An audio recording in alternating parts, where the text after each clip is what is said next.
lam yahzalim qatu toha mutlaqon wa mata sa'aba aslan fi mada zamani ya rabbi bil Kangjeng Nabi idam tanam minal ukli wal syurbi wal wiqai wasada ala nafsi abwaba syawatin fatahat alaihi abwabul hikmah wa tajallat lahu anwaru alimil alamil jalal saihun teh jelema-jelema anu pararuasa ninggalkeun dahar nginum jima hayang menang ridho Allah berarti jadi pepegatan jeung kalazatan dunia di mana-mana jelema nahan dahar nahan minum nahar jima jeung nahan jima jeung pemajikanana nutup lawang syahwat Kangjeng Nabi eta teh bakal infatahat alai abwabul hikmah bakal kabuka lawang-lawang hikmah wa tajallat lahu anwaru alamil jalal bakal cahaya alam jalal mentak Kangjeng Nabi leuletikana kieu baheula man akhlasa lillah arba'ina sobahan zaharat yanabi'ul hikmah min qalbihi ala lisan saha jelema anu ngamurnikeun ngaikhlaskeun ngabersihkeun tina dahar nginum jeung jima puasa 40 poe bae bakal zaharat yanabi'ul hikmah lahirlah sumran-sumran hikmah timbul tina qalbuna bakal kana lisan engke lisanna bakal dibimbing ku Gusti Allah sebab qalbuna bersih 40 poe ulah dahar ulah nginum ulah jima jeung pamajikan 40 poe 40 peuting paeh bisa lain hajulah sakaligus peutingna saeutik bae berang tapa ngaran tapa ya Allah ya Rabbi abdi teh terik belajar tapa we dina bulan Rajab teh di pepegatan heula jeung sangu jeung nginum jeung jima peutingna ala kadar be urang teh lobakeun tafakur ka Gusti Allah tadarruk ka Gusti 40 poe coba ge ieu Kangjeng Nabi man akhlasa lillah arba'ina sobahan 40 poe bersihan zaharat yanabi'ul hikmah bakal lahir sumran-sumran berhikmah geus omongan urang teh anu tatadina ku pamajikan tilok didenge ku ari mah didenge tatadina pan pamajikan ka batur mah kadang kana kasale ki mati lok asal-asal ki ngomong mah ngajebian salon kitu benak pan urangnya coba ge 40 poe urang tapa beuh pamajikan ge ujianna nampe di urang coba Kak ngomong sih Kak abdi asana rindu masyaallah eta bersihan 40 poe saihun ngaran masyaallah jadi engkena lamun geus berhikmah min qalbihi ala lisani atuh payasiru minas saihina fi alami jalalillah al muntakilina min maqamin ila maqamin wa min darjatin ila darjatin jadi engkena kasupkeun nanya ngalalakona fi alamir ruhaniyah mindahkeun alam jasad ke alam ruhani atau kudu ditapaan iyalah ngaranna saihun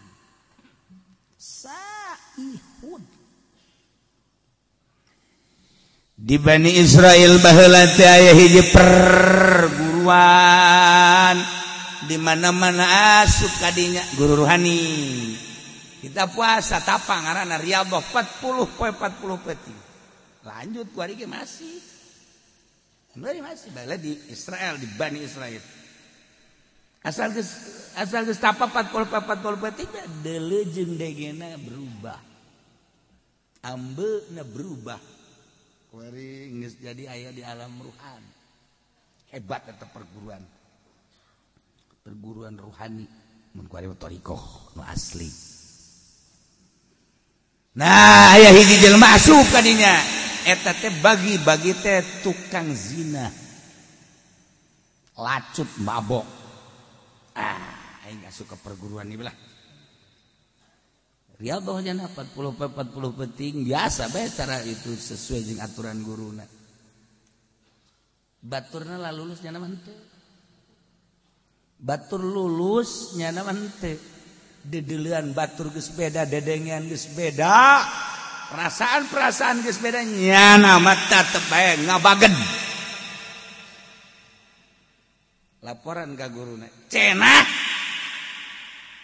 cak Kangjeng Nabi man akhlasa lillah 40 subahan yuharat yanabiul hikmah min qalbi ala lisan kula geus kurang kumaha cak cenah ieu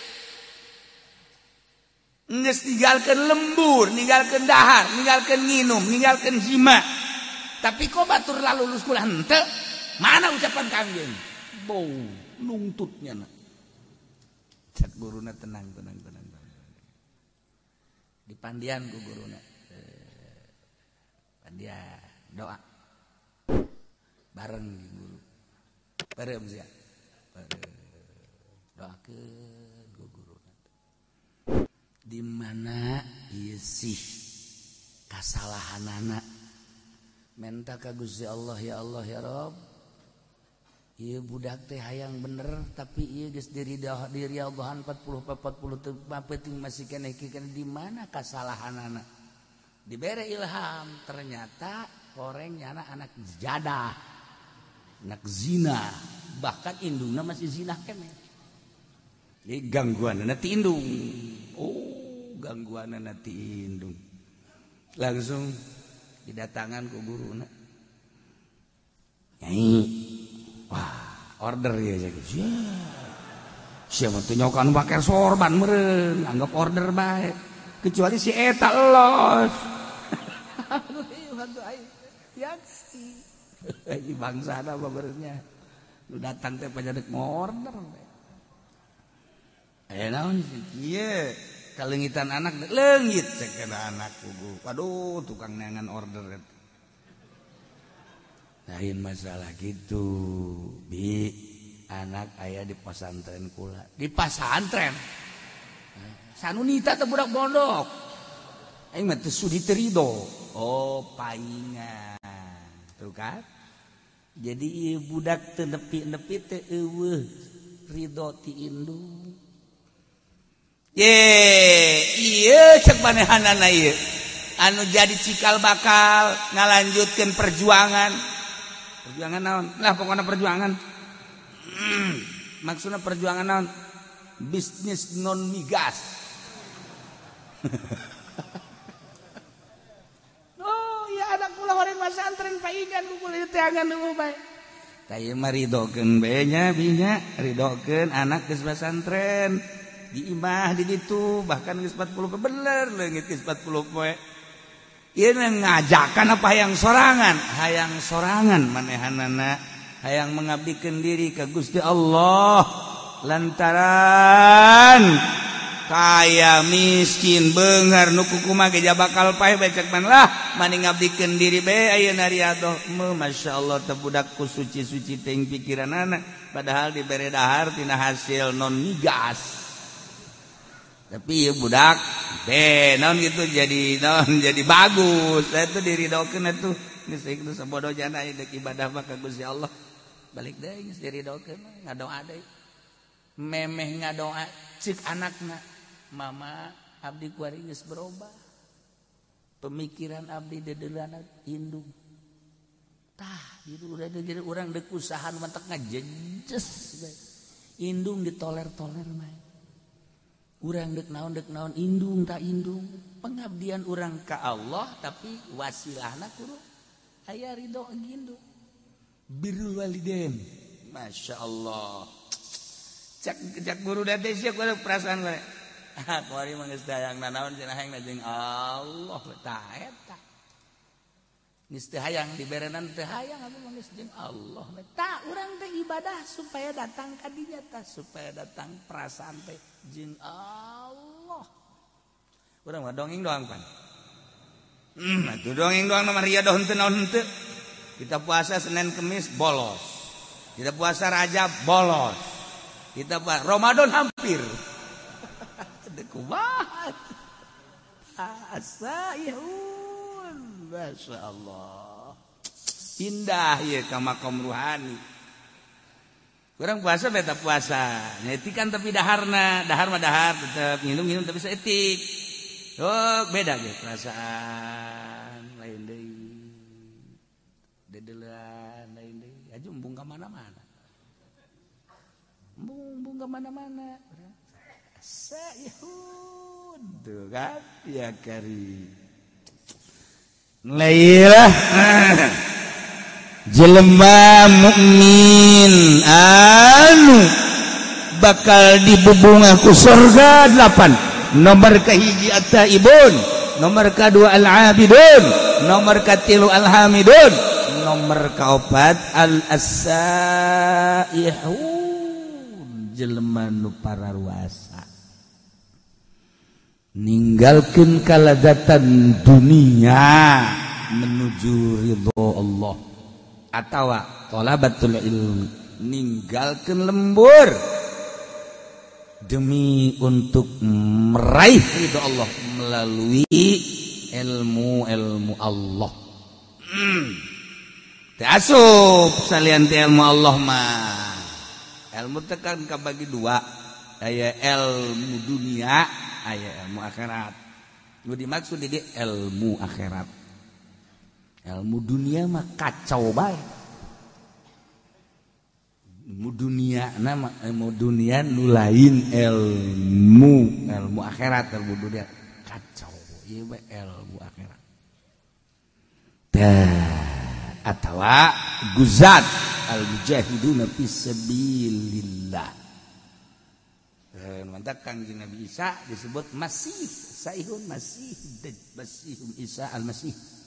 Al-Masih ibnu Maryam Isa. Masih teh nya nama teu boga tempat. Kangjeng Nabi Isa mah teu boga tempat tinggal. Matak leumpang we terus sama dakwah. Terus Masih ibnu Maryam. Teu boga tempat. Mantak urang kuari riweuh amat teu boga tempat bagi kudu membingung. Kangjeng Nabi Isa mah teu boga. Teu boga yang sajengkal-jengkal aja. Ya Allah. Nu laloba ge ditaringgalkeun ku urang geus eta urang kumaha Allah bae. Cenah dibere alhamdulillah, teu dibere alhamdulillah. Tah supaya datang ka dinya tah. Hes.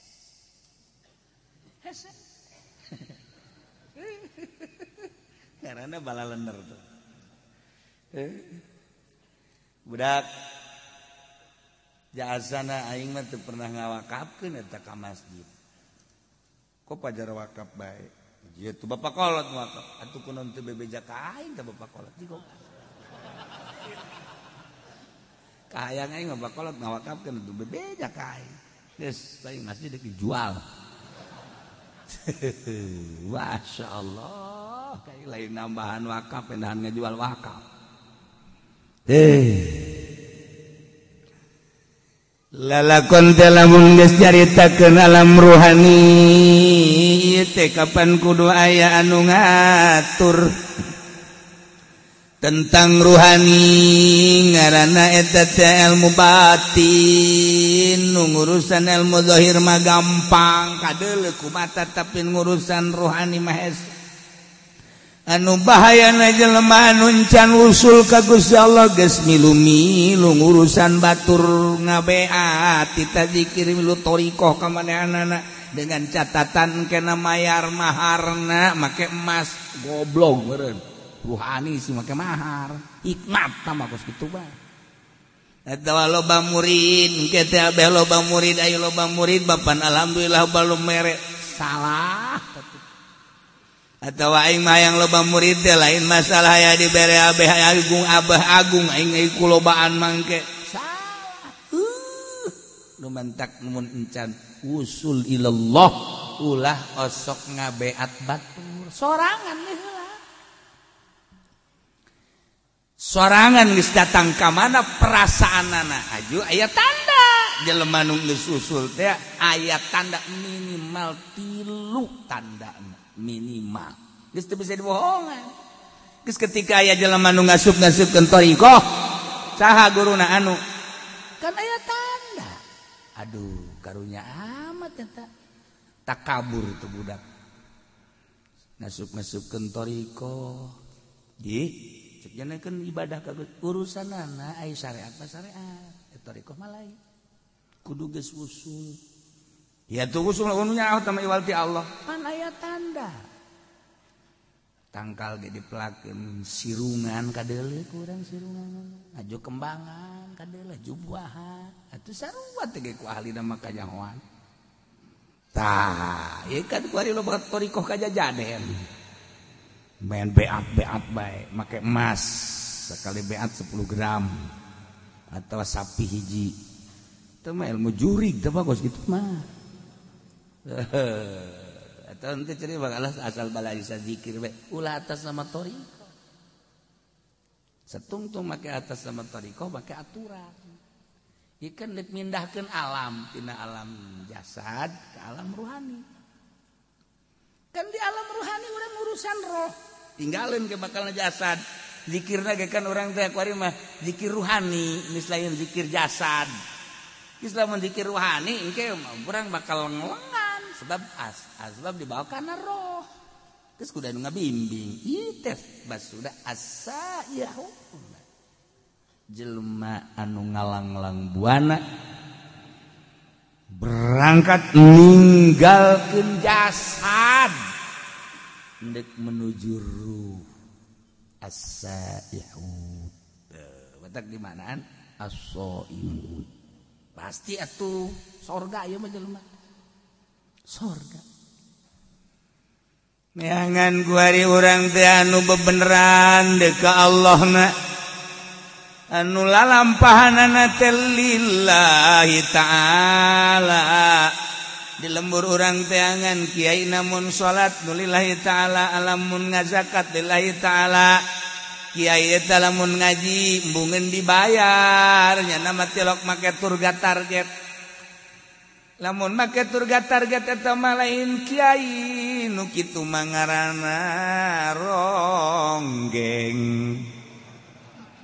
mun aya kiai make target nu kos kitu ngaranna ronggeng kiai hijikeun jeung sinden Karawang saipun mah lain kitu lillahi ta'ala oh sasalaman ipis kudu usada mah lillahi taala ditarima ge paling 10.000 barang mung kandel mah teu kudu ente ulah ente aduh la ilaha illallah eueuh di urang perkumpulan halqah riungan thariqah eueuh kuduna makan aya babacaanna khusus tujuanna khusus nu ngabimbingna khusus cara ashabus supah geus ulah hayang nanaon geus abeh ulah kabita neuleuh motor teu kabita neuleuh mobil teu kabita neuleuh jabatan makomo hiji we Allah lah cenah kiai ulah kos kitu cenah ngomongna kumaha cenah mun jelema kos kararitu engke ieu anu ngurus negara ulah waka ngomong kitu sia teangan aya nu daekeunna goblok ye ulah sok aju ulah ngomong kitu cenah kiai beusi jelema kararitu kabeh ulah waka ngomong kos kitu aya nu endegna je digantung sia ku aing teh sok areng ngomong kitu atuh cenah lain lain syariat Kangjeng Nabi jangan kos kitu mah kumaha lamun jelema karar itu kabeh ayo saha nu endegna ayo ninggalkeun warung ninggalkeun toko ninggalkeun tani ninggalkeun bisnis ninggalkeun pamajikan ibadah bae ka Gusti Allah aju cek jana ngomong atuh mun kos kitu kabeh teh ulah bakal ngomong kos kitu kabeh sia we endegna moal tembak siapa ini parangsana naon beureuh hese ugu pan Kangjeng Nabi mameme diangkat jadi rasul teh hubiba dipake ka resep kola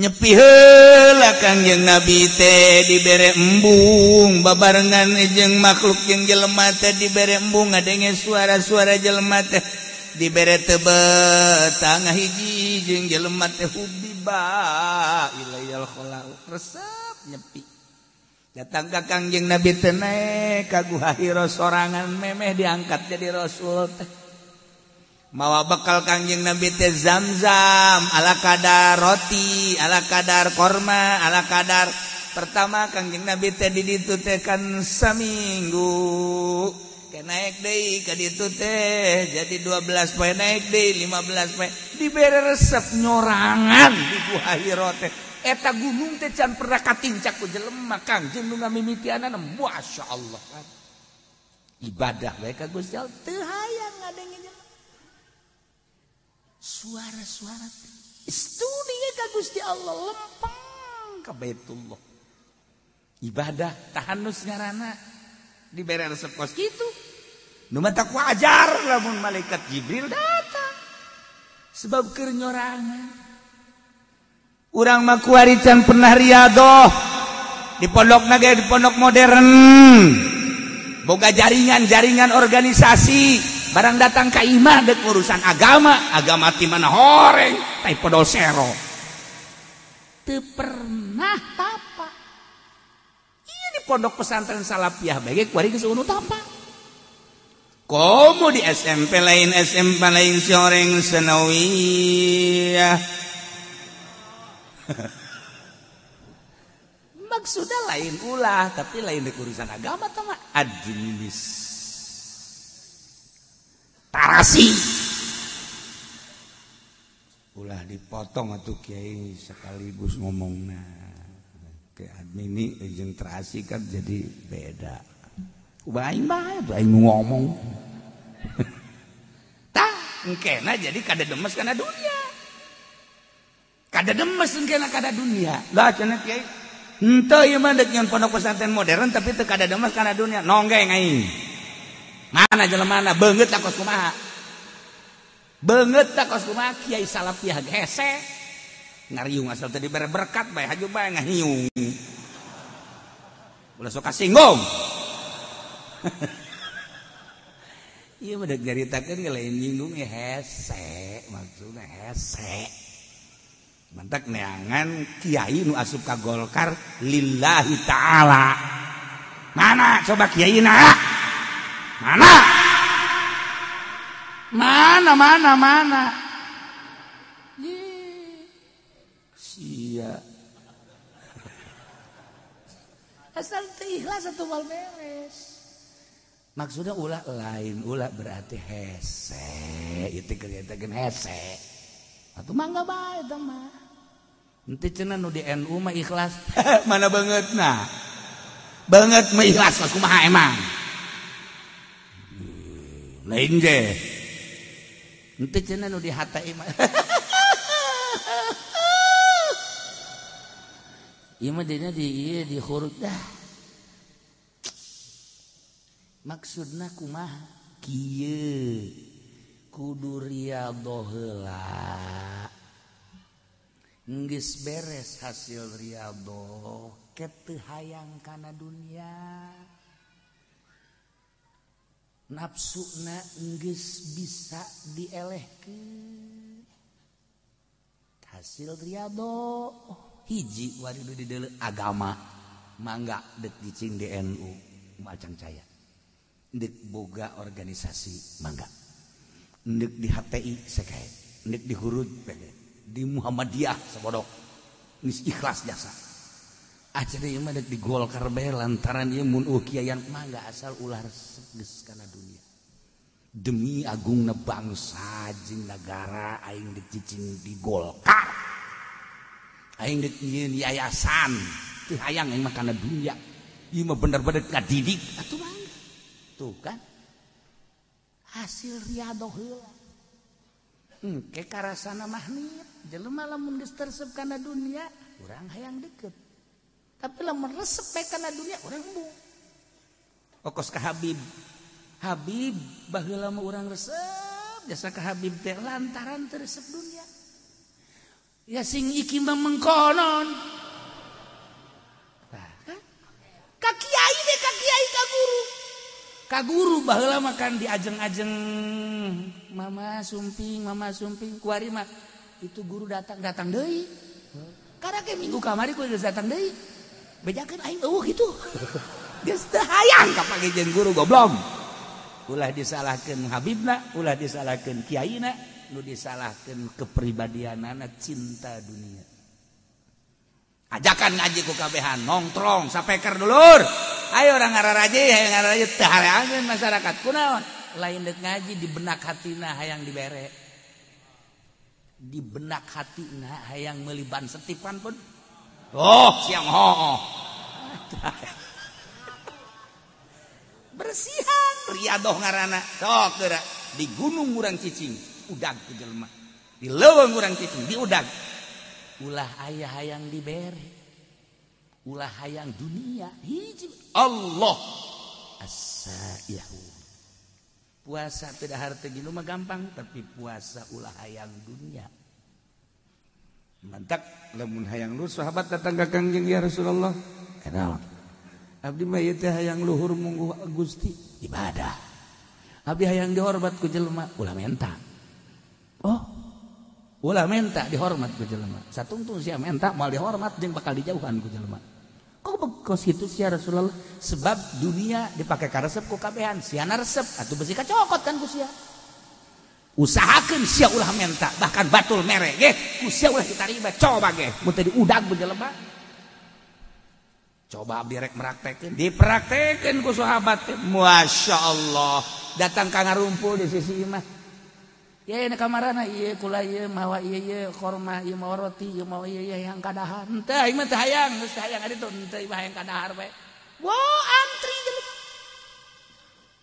mun kuari antri ka Haji Pendi ditarima ngawarung aing teu kudu balanja ceknya na ieu sakit tolol di mah rokok diberean dijual roti diberean dijual kabeh dijual nah ceknya na ieu teu kudu modal emang dek tolol mah gampang asayuda hese asayuda teh ye kudu berangkat madak dimaknaan ku asoimun teh eta teh lain sembarangan nomor kedua talabatul ilmi santri eta kan santri teh ninggalkeun lembur jauh ka dulur ka indung ka bapak sanggeus cicing di pondok ngaji bae aju indung jeung bapana kadang-kadang pohoan nu kuduna mah sabulan dikiriman deui bani mah poho sabulan setengah can dikiriman deui eta budak mah terbengkalai teh di pondok teh ya masyaallah nyana ge ngalamun bae aing siboga bapatan teh ieu aduh ya Allah ya Rabbi aja budak lah balik bae mah jatuh dikiriman balik Waalaikum Haji jasia balik ieu aja nanaonan sia balik tuh lain disambut nanaonan Bang kuduna makan mikir heuh aing telat ieu ieu mah lain nanaonan sia balik ye tepan eta henteu lamun nyeri hate anakna kulantaran anakna geus nujuleuna Allah gas aing mah geus kajen teu dibiayaan ge ku Gusti Allah ja kiaina ge mere dahar ieu ka aing tungtuna mah neumleukeun we Pak tah ieu talabatul ilmi pegatkan tina segala mah teh gede ganjaranana masyaallah puguh guzat mah ieu mah teh dibandang as-shaimun as-saihun lalakon ibadah ninggalkeun alam jasmani menuju alam ruhani. Ieu carita tafsir as-sohimuna di jero deui atuh eta teh tadi ngalep ngaranna sakumaha dongeng tadi raki'una sajidun anu raruku kabeh jeung nu sarujud al musalluna tegasna nu sarolat raki'un jeung sajidun teh teh kinaya kana salat sebab hiji ibadah anu dirukuan kecuali salat hiji ibadah anu disujudan kecuali salat dimimitian kunang tung dah nangtung masih kena loba anu nyaruan tapi ketika ruku jeung sujud mah geus nu mantak nu dimaksud nama rakiun sajidun teh salat tapi nu diomongkeun nama rakiun sajidun teh jeung qaimuna sebab qaimun mah aya anu ngakuran tapi ruku jeung sujud mah teu aya. Nah nu bakal dibubungah ku sorga mukminun teh anu ar-raki'una sajidun sarolat salat teh maksudna manembongkeun katawaduan ka Gusti Allah lantaran awalul maratibi tawadu lillahi ta'ala al-qiyamu awalul maratibi tawadu lillahi ta'ala warruku wasatuha wasujudu goyatuha nangtung awal darajat DPDP ka Gusti Allah ruku pertengahanana sujud puncakna Masya Allah. Jadi salat eta adalah nudukeun kana kudu tawadu ayana dina sujud tawaduna adalah sujud geus kudunya watuh annal maksud minus shalah nihayatul khudu wa ta'zim kebanggaan di diri urang adalah beungeut awak urang teh ya anu dibanggakeun ku urang beungeut sebab iyalah nu paling dihareup boga sinar beungeut jeung boga harisma. Urang lamun neuleuh beungeut spm serem atawa beungeut jawara mata beureum kumis mablang jagot sempong awak kuru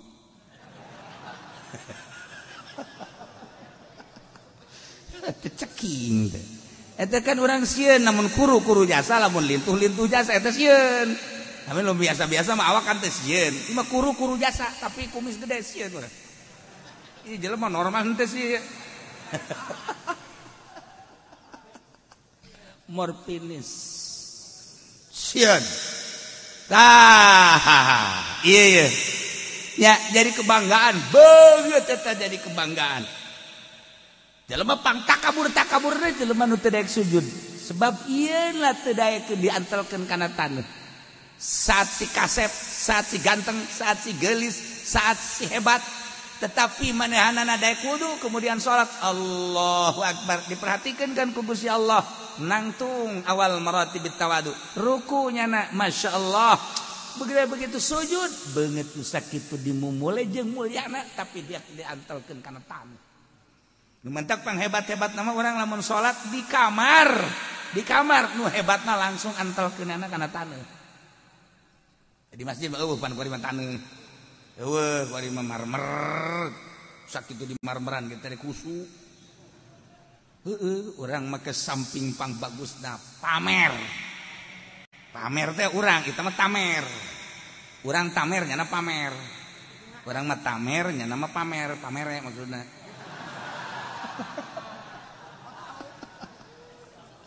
Samping nupang bagusna baju nupang bagusna sajadah nupang bagusna ya di jero masjid nupang bagusna kopeah nupang bagusna geus kabeh pang bagusna salat apa ngajamin husu kolbuna can dibersihan mah lain terletak pada pakaian, pada kolbu. Nah, pakaian mandek bagus dek kumaha engke kolbuna geus bersih mah ngeunaheun. Ieu kolbuna. Supaya nyebut Allahu Akbar teh hiji Allahu Akbar. Allah Maha Agung. Tah supaya datang urang ka Allah Maha Agung. Salat urang teh ya bener-bener tawadu. Jadi berarti beneran salatna. Aya sahabatna Rasulullah. Salat hayang bener sih kumaha? Ti mimiti wuduna nu bener cak Kangjeng. Wuduna heula nu bener. Lamun wuduna bener salat teh bakal bener. Tu wuduna ge teu bener. Sakumaha papatong hisang. Ieu wudu teh salat teh wal bener. Wuduna heula nu rapi hadirkeun beres salat. Mudahan bakal ieu kahuswanana engke ku Allah dibere aqrabu ma yakunul abdu ayakuna sajidan. Pang deket-deket da kaayaan hamba keur sujud ka Allah. Ketika orang keur sujud deketnya sarta ka Gusti sebab orang rek nempelkeun beungeut kana taneuh. Mun deuk menta urang keur sujud ka Allah. Keur sujud Kangjeng Nabi ka kuping doana la usi sanaan alaika anta kama asnaita ala nafsi keur sujud Kangjeng Nabi. A'udzu keur sujud Kangjeng Nabi a'udzu biridaka min sukhdika wa bi mu'afatika ridha mu'afatika la usi sanaan alaika anta kama asnaita ala nafsi. Kangjeng Nabi keur sujud kan maca eta. Ya Allah ya Rabb. Urang ieu mantak naon sih? Urang keur sujud majikan kan ngadengekeun. Wah, kaji kunaon ceurik.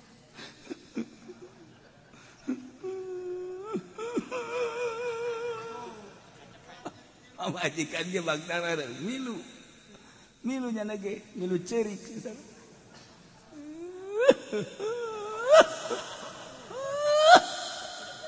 Ajeuna urang hayang ceuri bae. Sia naon mil ceuri? Di kakak itu ceuri bari sujud hayang naon? Goblok.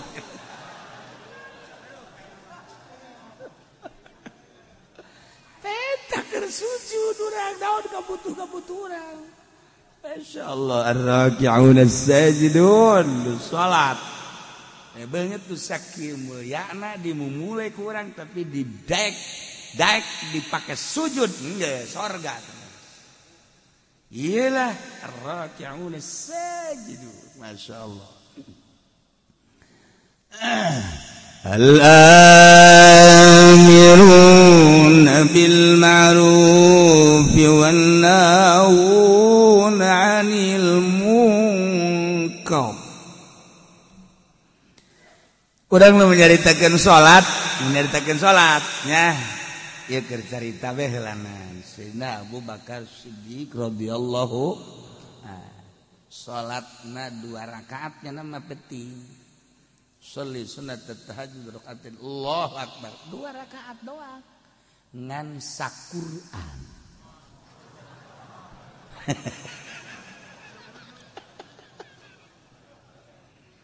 Bismillahirrahmanirrahim.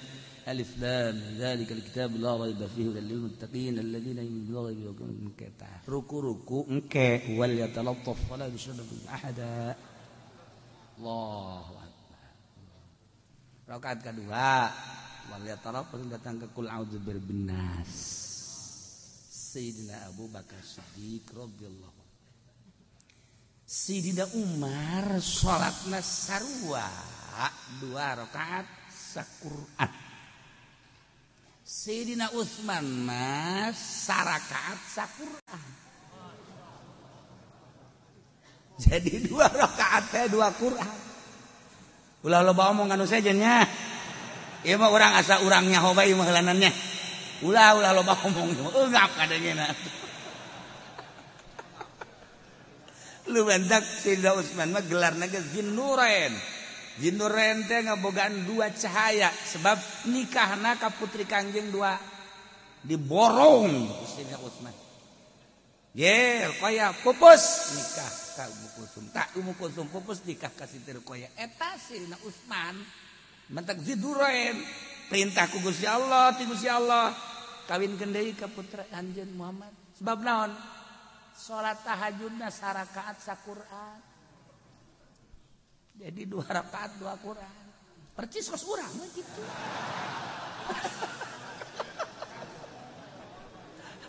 murigak bulu ngadengena ya Allah ya Rabbi nurin Masya Allah karim saya cerita kerana tuh sarua sih nali ge kos kitu badak khulafa rasyidin kumaha nandinganan ye ese ngomongkeun anak urang insyaallah karim kabladina dihitung ku urang dihitung pembacaan lamun hayang tamat teh hayang tamat coba kurang dikejar lamun urang sajud seperempat menit seperempat jam berarti kan sajam seberapa insya dalam sekolahna teu naik meureun budaknya kunaon kadinya jawabanana inditkeun pod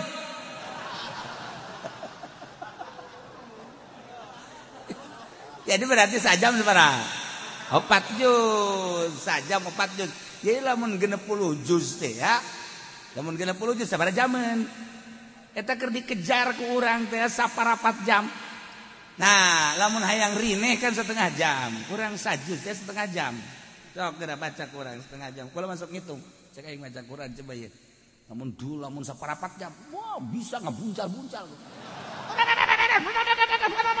mus mun aya jelema bisa kan capek 20 rada deres setengah jam normal eta nu lancar setengah jam normal aing ngeunaheunana mah atuh sajam lamun sajam sajuz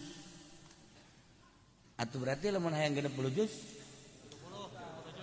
30 juz tambahan lah lima lamun maksudna dua kali tamatan tah sarakaat diudag kurang aja berarti 60 juz 30 juz eta kan hese tah ngudagna moal ka udag geus kurang moal bisa nuturkeun Sidina Utsman Sidina Abu Bakar Siddiq moal bisa oh nyana mah lain alam ieu ngalengkah ke alam ruhani okos azan Ki Bilal lamun didengekeun ku urang 60 km kadang Ki Bilal suarana Allahu akbar Allahu akbar 60 kilo kadenge kaseran berarti coba Haji Pendi tidak azan ayo coba di luar etang adenge bae kotok anjing bikeun ka sia kotok batur Bilal 60 kilo Masya Allah karim moal bisa diukur kukumaha ge eta mah suara karomah tah mah suara karomah jelema keur ngangon kararieu bae jelema anu keur di sisi jalan kararieu nu di imah kararieu Ki Bilal eta begitu adzan Masya Allah eueun nu teu ngajawab wabeh dihitung 60 kilo suara karomah tah mah ku ari ge urang bisa make HP streaming bener teh ngomong eta streaming tah mah baju awewe streaming aduh Gusti Allah ieu keur carita karomah mal ka udah urang teh batu geus alam nana asaihun arrakiun sajidun aduh Masya Allah pokoknya urang nyaritakeun sahabat-sahabat tentang maca Quran urang geus tinggal tabena bae mangga hese urang hayang istiqomah bae hese maca Quran al-amiruna bil ma'ruf wan nahuna 'anil munkar anu bakal dibere pangbubungan surga teh mukminun anu selalu merentahkeun kahadean ma'ruf nomor hiji adalah iman merentahkeun iman wa nahuna 'anil munkar anu ngalarang tina munkar. Hulu munkar adalah kafir, berarti marentah iman ngalarang kafir. Eta kapan pang gede nah pagawean lamun urang mita iman ngalarang kafir ka jelema nu kafir timbul bakal naribut. Nanti jawab perangan al-amiruna bil ma'ruf wa nahuna 'anil munkar perang kajen kumaha hiji-hiji atuh hiji-hiji heula al-amiruna bil ma'ruf marentah kana kahadean dimimitian ku marentah iman belah dituna marentah ulama maksiat marentah kana keadaan ibadah wa nahuna 'anil munkar ieu berat mah nyegah tina munkar entak lamun teu disederhanakeun ribut diunggal negara kajian kumaha sebab ieu perintah amr ma'ruf nahi munkar kuari dibalik kuari mah amr munkar nahi ma'ruf dari boh merentah munkar ngalarang ma'ruf kuari kuari dilobah kuari ya Allah ya Rabb geus urang aya mah sabisa urang bae amiruna bil ma'ruf sabisa urang naon nu urang bisa diparentakeun jeung naon nu urang bisa dilarang cara urang bae melalui pengajian melalui rajaban maulidan jeung sajabana urang terapkeun al-amiruna bil ma'ruf wan nahuna 'anil munkar sabisa-bisa urang sebab teu bisa kuari melalui birokrasi di negara geus leupas negara tina amar ma'ruf nahi munkar lepas nyana mah geus teu urusan amar ma'ruf nahi munkar geus leupas masyaallah karim lepas urusan ananya nama APBD APBN proyek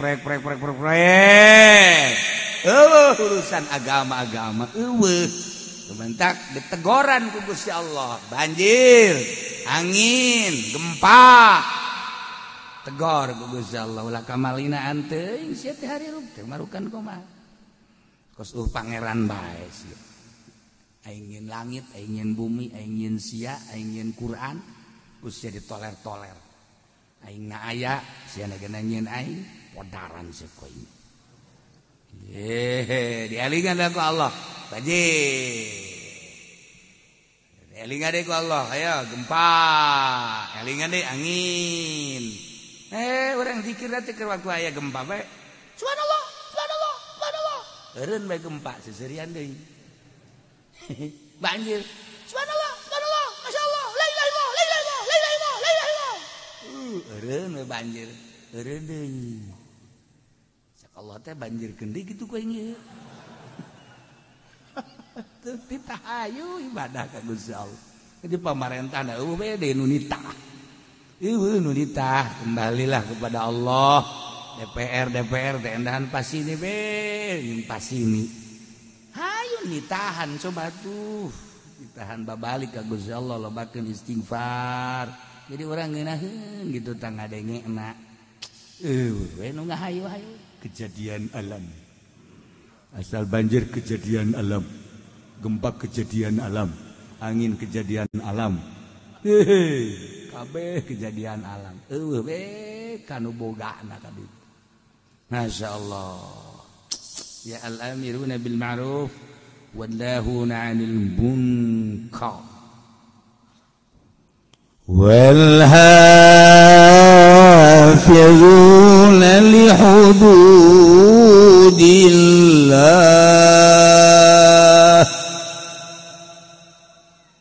jeung jelema-jelema nu ngaraksa kana batasan Gusti Allah maksudna batasan teh li akamihi tegasna manu ngajagaan kana hukum-hukum Allah bil amali biha ku ngamalkeun kana hukum-hukum Allah mun hayang nyaho gede nah hukum sapotong ayat ieu wal hafizuna li hududillah. Sapotong ayat eta teh sakitu tah nya bakal gede dah hukum Allah. Emang kumaha? Nu ngajagaan kana hukum Allah. Hukum Allah teh disebut taklif. Ari taklif teh pamerdih. Pamerdih teh perintah kabagi dua, aya ibadah disebut ubudiyah, aya muamalah. Ibadah ya ieu teh urusanana patalina jeung salat, jeung beatuh engke dina fikih babus salat. Jeung nu patali kana salat wuduna, jeung patali kana syaratna, jeung patali jeung pembatalanana. Ieulah hafizuna li hududillah. Hita sholat, engke sholat lagi ada fardu, aya nu sunnah, aya nu makruh, aya nu haram. Oh, iya hafizuna li hududillah. Puasa, bagian ibadah puasa. Iya kan puasa tah, geus naon teh hartina puasa. Kemudian puasa nu farduna nu mana, puasa nu sunnahna nu mana, aturan-aturan puasana kumaha dibuat bae ke babus saum. Hafizuna li hududillah. Salat, puasa, zakat, sarua. Dijieun kana fikih babul zakat. Haji, babul haji. Ya Allah ya Rabb, ieu tah wal hafizuna li hududillah jadilah bagian ubudiyah. Dijieun bab-bab. Ieu menang nyokot tidak hafizuna li hududillah aya bab salat. Jeung nu ta'alluq kana salat, bab puasa jeung nu ta'alluq kana puasa, bab zakat jeung nu ta'alluq kana zakat, bab haji jeung nu ta'alluq kana haji. Ya Karim. Wal hafizuna li hududillah. Sebab li akan kuari bagian muamalat. Bagian muamalat eta aya anu patali, jeung usul asolah, jeung anu guer asolah. Nu asolah ieu adalah bagian kana hawasul khamis. Panca indra teh kabagina 5 atuh panca teh 5 indra jadi indra nu 5 mana hiji-hijina mazuqat rasa malmusat ieu tah masmuat ieu tah ceuli masmumat ieu tah irung mubsarat ieu lah mata dijieun dina fikih engke nu patali jeung mazuqat patali jeung mazukat teh rasa berarti ieu urusanana kadaharan jeung inuman eta lah mazukat ayalah ke dipiki babut ta'am berikut jeung surbi-surbina lah geus lamun carita ta'am engke kabagi ka dituna aya nu nabat aya nu hayawan geus lamun nu nabat sarana pertanian kumaha eta pikih ka dituna lamun anu hayawan kabelah dituna engke aya anu hayawan urusan mencitna urusan nu dijadikeun udhiyahna urusan anu dijadikeun buronanana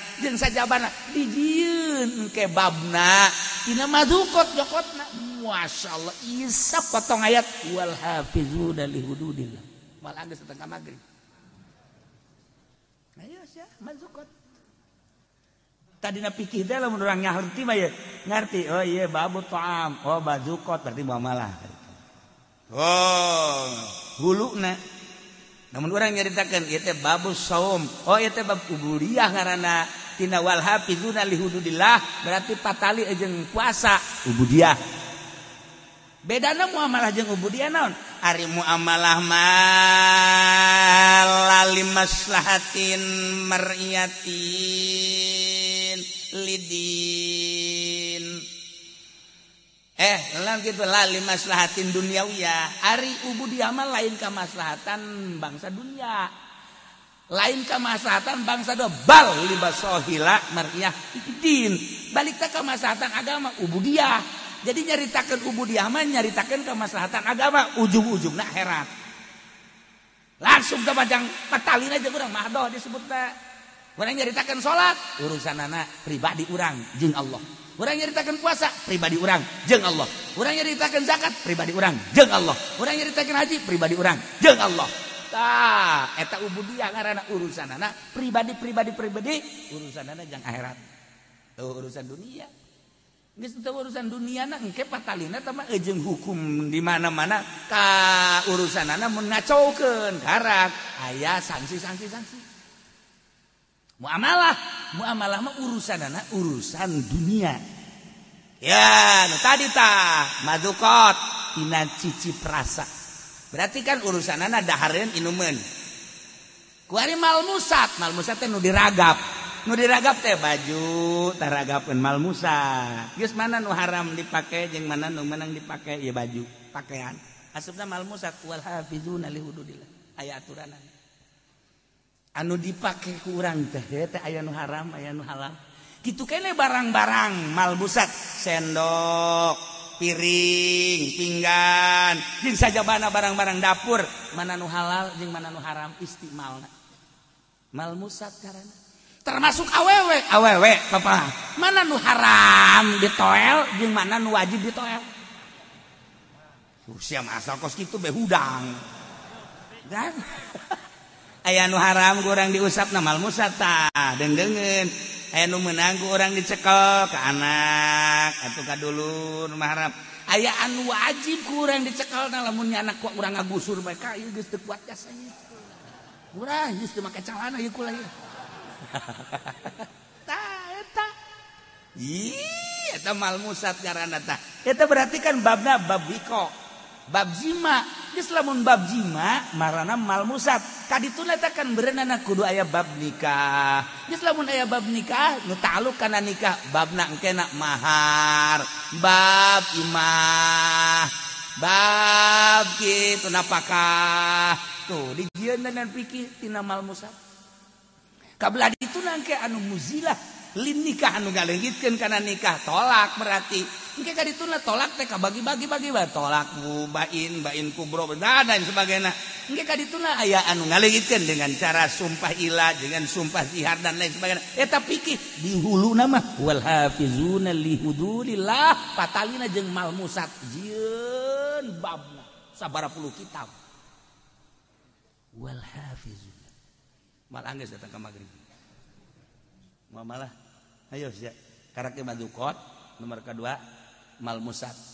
Nomor katiluna masmumat nu kaambe. Naon nu kaambe ku urang aya nu halal anu haram, aya nu makruh. Urang teh lamun nyium pamajikan diciumkan di ambean, sunah menang ganjaran. Tapi lamun dihandapkeun bujal ka handap, udah coba-coba. Ambean ku sia. Buka di ambean. Eleh ke bodongkol mah.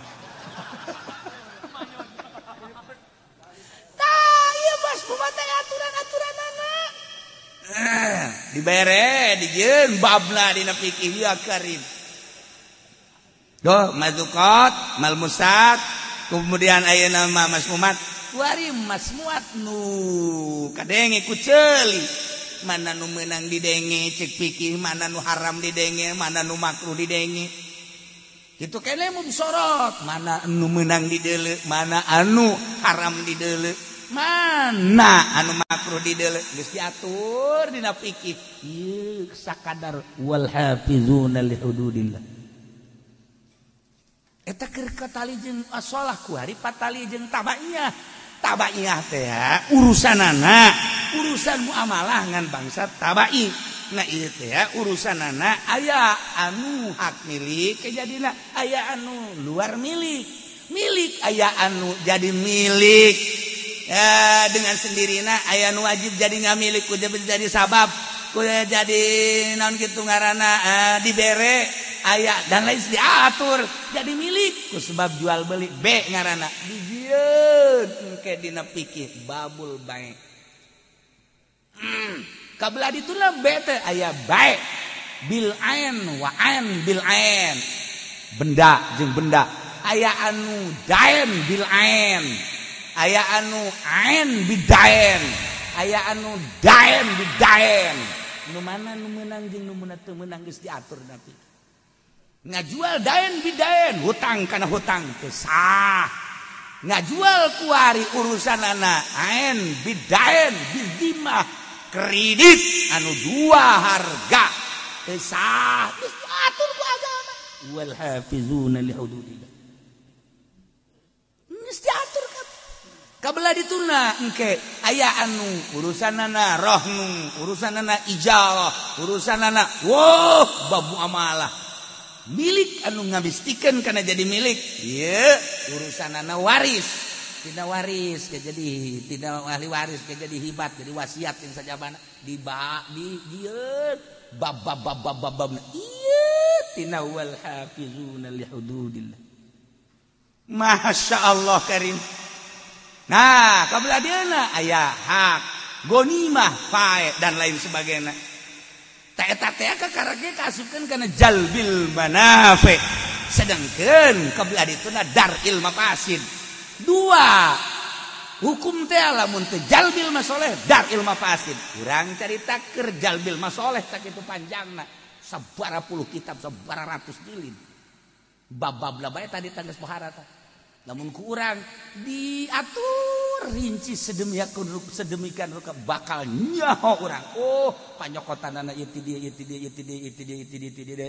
panyokotanana ieu ti dieu engke urang milihan. Oh, kitab ieu mah kieu ngomentar, oh kitab ieu ngomentar kieu ngomentar kita aya huluna wal hafizuna li hududillah. Ya Allah. Engke anu daf'il madar.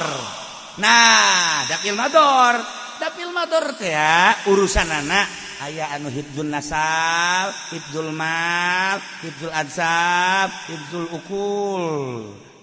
Ieu daf'il madar teu meunang dirusak harta. Berarti kudu hifdzul amwal, cara ngajaga harta dijieun ku urang aturan-aturanana. Kemudian ansab turunan, hifdzul ansab, nasab. Berarti kan kudu dijaga ku urang. Ketika urang tengah jaga turunan kena sanksi. Tuh kan. Andai kata urang ngarusak harta. Cara ngarusak harta aya nu iklan anu kopiah. Keur iklan jelas-jelasan berarti kan maling. Lamun anu sasamaran berarti kan nyopet. Kan aya aturanana. Iya karim. Geus lamun ayeuna jelas-jelasan kumaha hukumna dina fikih. Nah, sarikoh ngaranna. Lamun ayeuna sasamaran eta ngaranna copet, kosi eta copet ngaranna. Dah. Atuh aya aturan-aturanna. Eta tidak hifdzul amwal. Ayeuna hifdzul abdan, badan urang teh kapan kudu dijaga diriksa. Ketika dirusak berarti kan kena sanksi. Sangsina aya anu ngarusak awak sagalbang awak kulli nafsin. Berarti kan sawak sabelegejer. Berarti kan di ditu teh aya babna engke. Bab teh engke bab kisos, bab had, bab dan lain sebagainya. Lamun ba'dil abdan ngan curug doang, ngan leungeun doang. Engke kan ti dituna berarti naon tah? Babna, bab had jeung sajabana. Masyaallah. Hifdzul amwal, hifdzul ansab, hifdzul ukul akal teu meunang dirusak.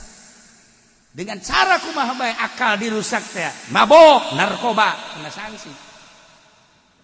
Kumaha sangsina dijieun bab dang. Ieu daril mafasid. Nah, iyalah wanahuna wal hafizuna li hududillah. Anu ngajaga ngariksa kana sapirang-pirang batasan Gusti Allah. Tegasna mah ngamalkeun hukum-hukum Allah. Urang kudu sadar lamun cek agama haram, geus bae kudu nemah oh haram. Lamun cek agama halal, oh kudu nemah halal. Saya laksanakeun ku urang. Oh ieu mah makruh hayu tina ubudiyah, tina muamalah. Engkena dijadikeun bae 5 4. Geus ubudiyah, tina muamalah, munakahat, jinayat jeung jinayah. 4 jadi ngajikan kajonteun ka luar negeri kajonteun ka mana bae nyaritakeun fikih mah hulu nangan 4 doang. Hiji ubudiyah, nomor kedua muamalah, nomor katilu munakahat, nomor kaopat jinayat. Ieu dan dina ayatna ieu wal hafizuna li hududillah. Sakitu doang. Geus talar ieu teu bisa kabeh. Talar ieu teu bisa kabeh hese. Al hafizuna li hududillah. Ya Allah. Maha kawasa Allah, maha besar Allah, maha segala-gala Allah dengan sekelumit bahasa Gusti. Wal hafizuna li hududillah tapi kerangkum kabeh, kerampid kabeh. Pikih sab pikih kabeh sadunya aya kabeh di jero ayat wal hafizuna li hududillah. Nu 4 hulu teh tadi hiji ubudiyah, 2 munakahat, 3 muamalah, 3 munakahat, 4 jinayah. 3 tidinya dijieun bab puluhan di kitab disarahan deui ya Allah ya Rabb nu jelas mukminun anu wal hafizuna li hududillah ngajaga ngariksa ngamalkeun kana hukum-hukum Allah nyangakeun sadaya-daya kumaha cak Allah bae abdi geus percaya bae cak Allah haram-haram cak Allah wajib-wajib cak Allah sunah-sunah geus moal aya ruka-reka eta mah hawa nafsu teh mah nu kitu ngaranna cek Allah salat wajib abdi bandek ngalaksan cek Allah zakat wajib abdi bandek cek Allah puasa teh Ramadan wajib mangga haji kitu keneh aya lain dilarang mah ku pamarentah basa aya corona tuh bandek bae kitu teh tuh nya deuk abdi mah ieu urusan-urusan nu dilarang soal jual beli berarti mau muamalah hambalah ya muamalah kitu keneh munakat kitu keneh jinayat abdi mandek nurut bae ka Gusti Allah jahiruk malila di alam dunia nah wal hafizuna li hududillah ngamalkeun kana hukum-hukum Allah ieu anu bakal menang pangbubung wa basyiril mu'minin bungakeun ku anjeun Muhammad para mukminin sarana bere bil jannati surga ya Allah mukminin lanu boga karakter at-taibuna al-abidun al-hamidun as-sa'ihun ar-raki'un as-sajidun al-amirun bil ma'ruf wan nahun 'anil munkari wal hafizuna li hududillah etalah anu bakal dibere pangbubunga surga wa basyiril mu'minin mudah-mudahan urang kabehan dibere bisa muka mata hati urang sehingga urang bisa ngamalkeun ayat at-taibuna sampai dia jeung urang nemah ka Gusti Allah Subhanahu wa taala hingga urang dibere ku Gusti Allah pangbubungah urang kabehan bakal dibere surga kabeh asup ka surga kabeh berangkat menuju surga babarengan jeung guru-guru urang jeung pemimpin-pemimpin urang dihuluan ku Kangjeng Nabi Muhammad sallallahu alaihi wasallam. Allahumma shalli wa sallim ala sayyidina